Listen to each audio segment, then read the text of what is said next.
প্রথম ও দ্বিতীয় বিভাগে নতুন করে আর কোনো খেলা হবে না বলে সিদ্ধান্ত নিয়েছে বাংলাদেশ ক্রিকেট বোর্ড।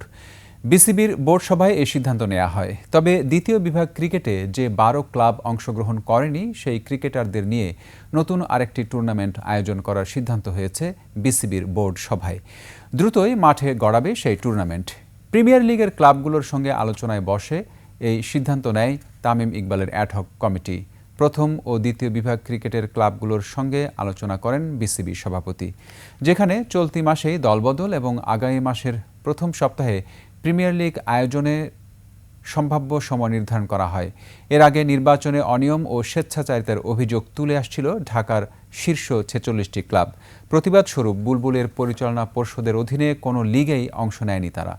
কোনো রকমে দায়সারাভাবে প্রথম ও দ্বিতীয় বিভাগ ক্রিকেট লিগ আয়োজন করে বুলবুলের বোর্ড, যেখানে ঢাকার ৪০টি ক্লাবই অংশ নেয়নি। এতে করে শুরু করলেও লিগ শেষ করা যায়নি।